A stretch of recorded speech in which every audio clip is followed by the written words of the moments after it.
Do you think negativity impacts your practice? It does. It's time to take a closer look at it. That's this week on the Badass Agile podcast.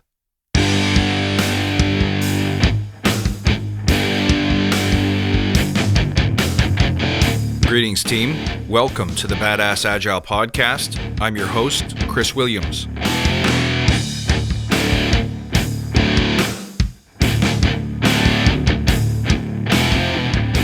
Everyone, welcome back. Thank you, as always, for tuning in this week and every week.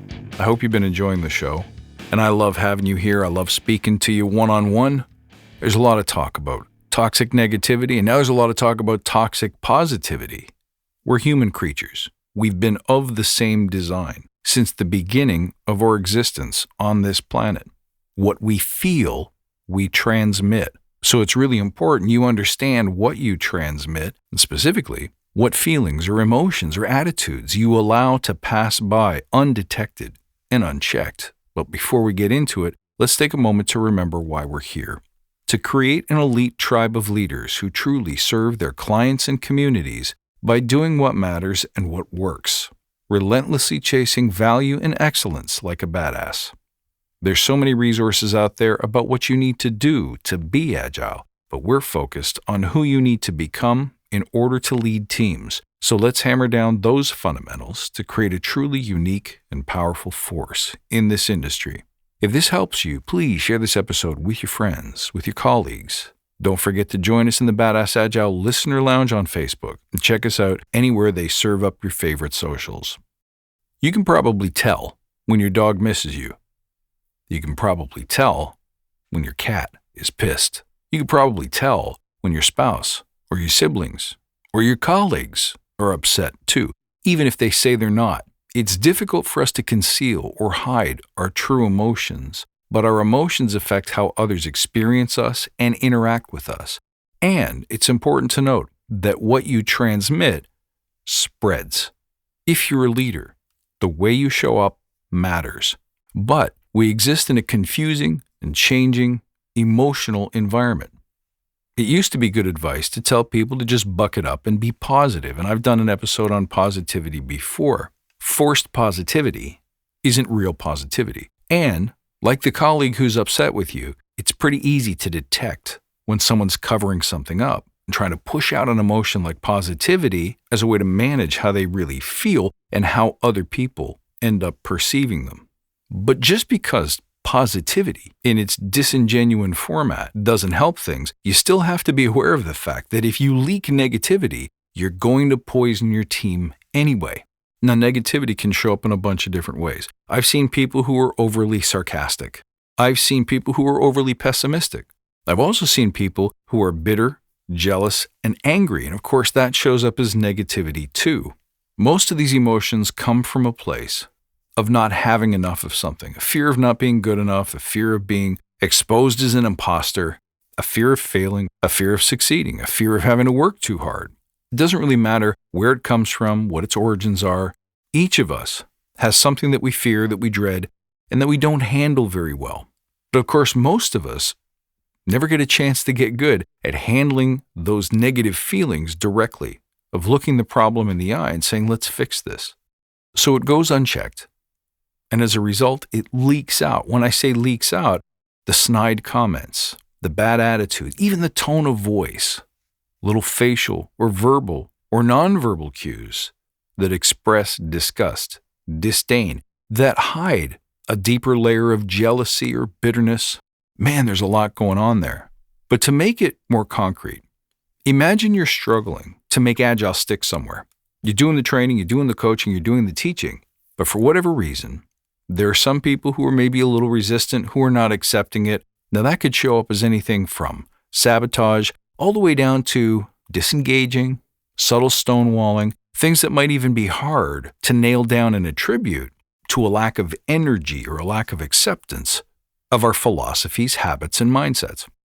So we as coaches or Scrum Masters might get a little negative. Now how would that show up? Well, we might start labeling that person, or we might start throwing out sarcastic comments. We might make that person the butt of jokes, either public or private. We might start gossiping. We might start complaining to a colleague without addressing the actual person that's the cause of our suffering. We might even get a little bit aggressive and threatening and saying, if you don't ... then I will ... All of those things reflect whatever fear or concern you have. You might fear that this person derails the project and causes it to fail, making you look foolish or not good enough to perform the role. You might be afraid that they have a good point. Maybe we shouldn't be doing Agile, and you'll be exposed as a fraud or be deemed redundant and once again lose your job, lose your esteem, lose the approval that you had or the support that you had of your peers or bosses.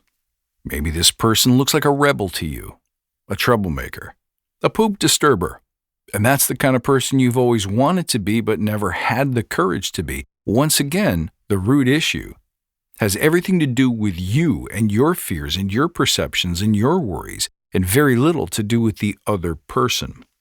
But the primitive brain doesn't know how to disambiguate the feelings, the emotions, and the fears that you have with what's going on in the actual world. Your worries seem real because they're your worries.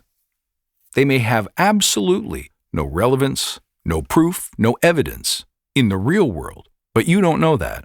So at a very basic level, the negativity starts to creep out. You handle it and restore balance to yourself by being snide, sarcastic, cruel, gossipy, etc., etc., etc. The list goes on. Now, that's just one example of negativity. You might have an issue with the boss or a manager who didn't give you the raise or promotion that you wanted, so you become bitter, and that leaks out in the work that you do every day.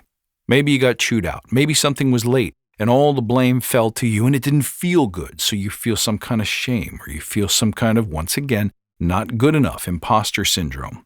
And that leaks out in how you speak, how you stand, everything that you do. As an Agile coach or a Scrum Master, you are visible to everyone. All of your words, all of your expressions, all your postures and stances will reflect that internal state. So what do? I think there's two things you need to get good at to make sure that your default and very human emotions of negativity don't leak out and spread all over the team room. The first one is deal with your issues. Someone's not playing ball in the team room and it's causing you pain? Address that issue directly. And you do that not by confrontation. The simplest way to move people from wherever they happen to be to a place that's more beneficial to the group is through agreement. So go to that person and say, hey, let me know what's going on with you. I noticed that you are such and such. Or you may want to say, let me know how this is working for you. How do you feel about it? Do you like what we're doing here? Are you comfortable here? Do you feel like you belong? Do you feel like you can be productive? And if not, tell me more about it. And they may say to you, you know something? I think Agile's the dumbest thing that we've ever tried in this organization. You could say, I can understand that. I can agree with that. It is weird. It is strange.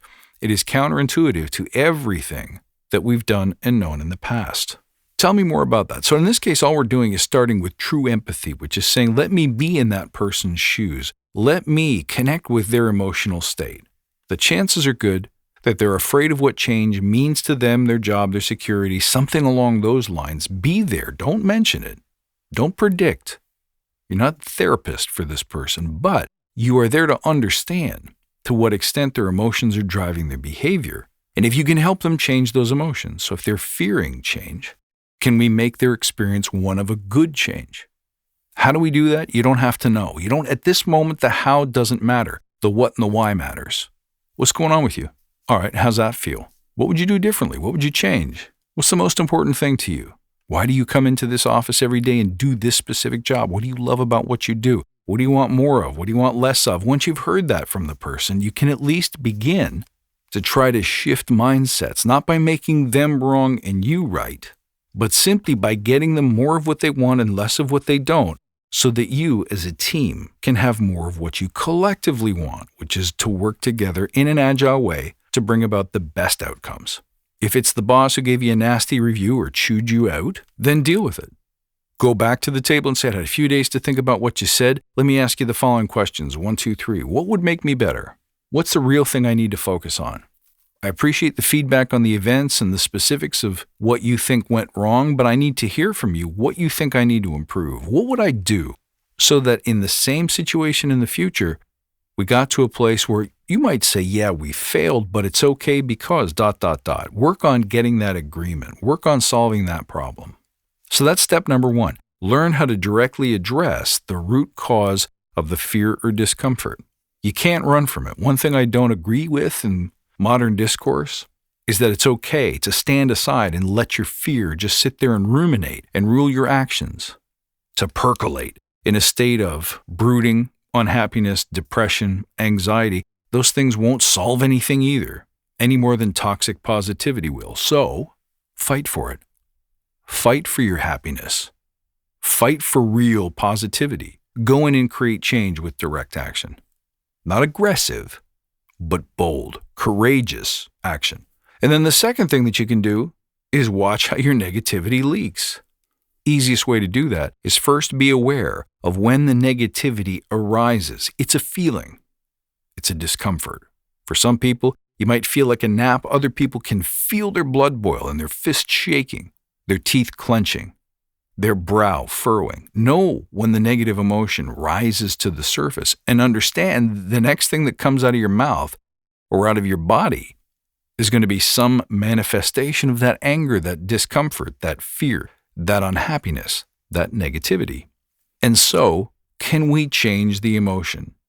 Can we look at all negative emotion, whether they're fear-based, anger-based, bitterness, jealousy-based, whatever the root cause of your negativity is, hopelessness, frustration, disgruntledness, whatever the source is, can we use that energy to redirect the situation and make change?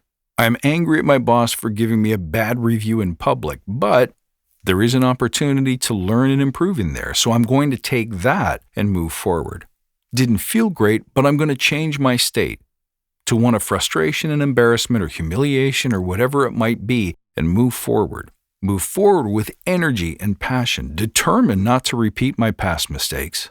And if there's a problem that I haven't dealt with directly, I'm going to commit to dealing with it directly. But if there is no problem, if my manager was justified in the criticism, and I'm simply feeling it as negative, worthlessness, shame, however you take it, however it arises for you, to make a choice to change your state.